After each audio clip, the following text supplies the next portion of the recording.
A paz de Jesus, tudo bem com vocês? Meu nome é Lucas e hoje estamos mais um vídeo da Bíblia do nosso dia a dia.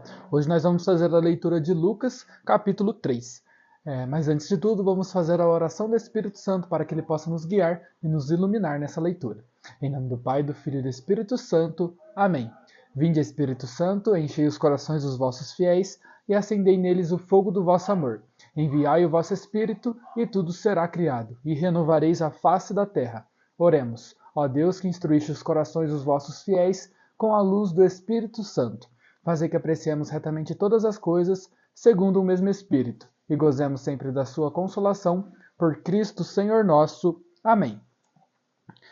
No 15º ano do império de Tibério César, quando Pôncio Pilatos era governador da Judéia, Herodes tetrarca da Galiléia, seu irmão Felipe tetrarca da Itureia e da Traconítide, e Lisanias, tetrarca de Abilene, enquanto Anás e Caifás eram sumos sacerdotes. A palavra de Deus veio a João, o filho de Zacarias, no deserto. Ele percorreu toda a região do Jordão, pregando um batismo de conversão para o perdão dos pecados, como está escrito no livro dos oráculos do profeta Isaías.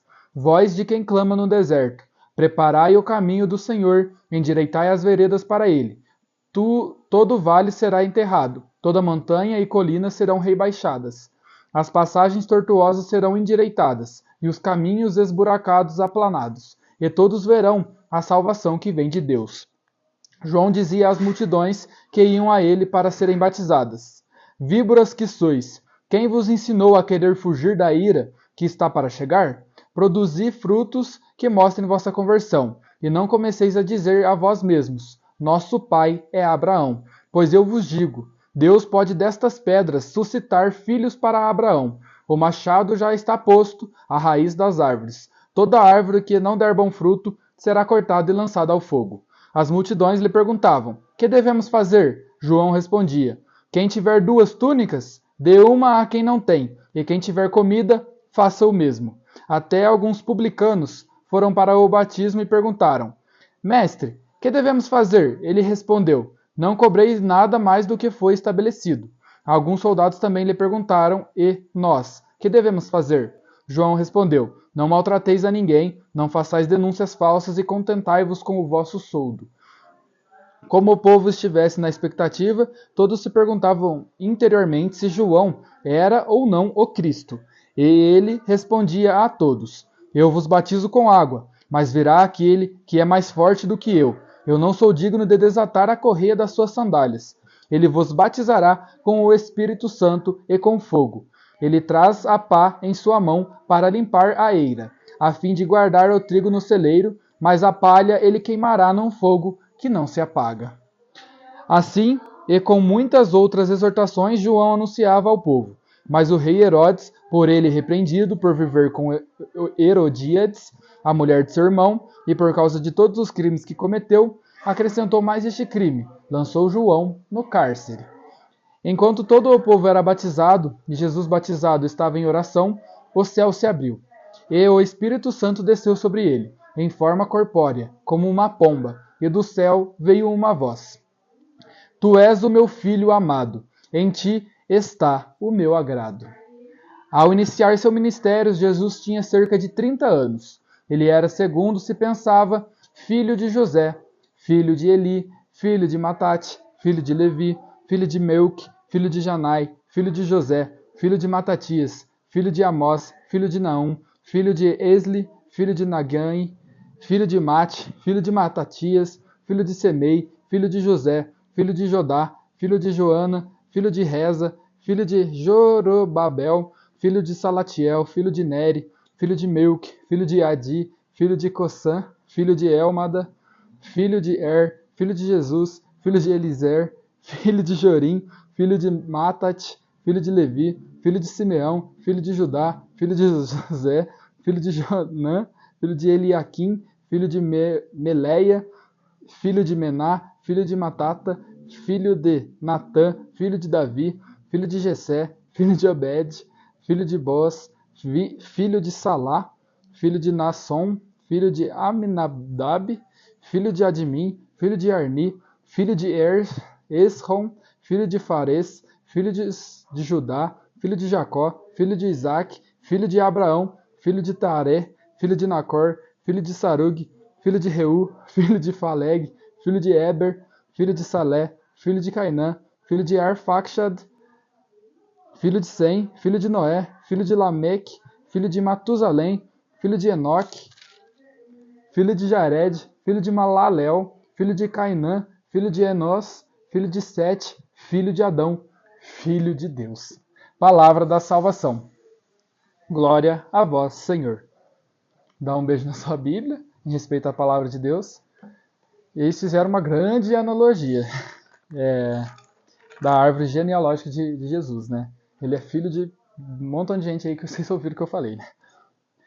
Agora eu vou fazer a leitura aqui para vocês de promessas, ordens e princípios eternos dessa leitura. Promessa.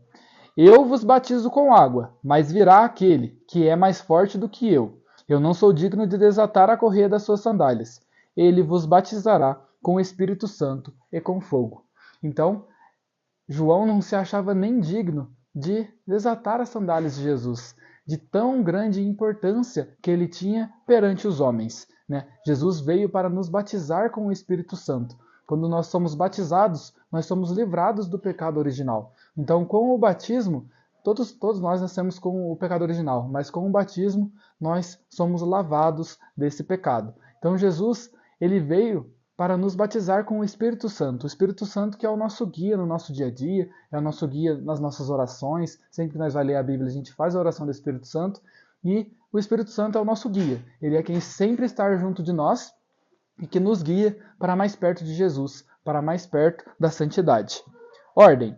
Quem tiver 2 túnicas, dê uma a quem não tem. E quem tiver comida, faça o mesmo. Então, caso você tenha a oportunidade de ajudar alguém, se você tem 2 túnicas, dê uma a essa pessoa que está necessitada, né? Se você tem comida e está vendo que tem uma pessoa necessitada, uma pessoa que está passando por dificuldade, ajude essa pessoa de bom coração, né? Claro, muitas das vezes a gente não pode ajudar, mas quando a gente puder, quando a gente tiver um pouquinho a mais, que a gente possa ajudar o próximo.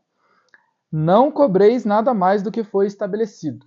Então, quando você estabelecer algo, cumpra com esse algo.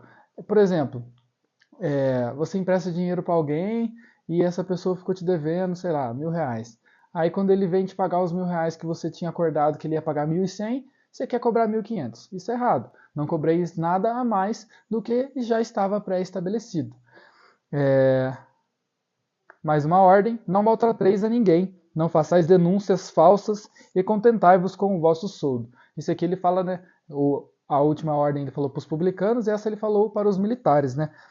Para os militares não maltratar a ninguém, né, de forma indevida, não façais denúncias falsas, não criar falso álibi, não criar falso testemunho de alguém, e contentai-vos com o vosso soldo. O soldo é o salário do militar, é o salário do pessoal. Então, que a pessoa se contente com o próprio fruto do trabalho dela, que ela não tente tentar ganhar vantagem por estar numa posição de militar, né, que ele pode exercer a lei, né, que ele não tome vantagem disso para receber suborno, alguma coisa assim. Então, que ele se contente com aquilo que ele já ganha.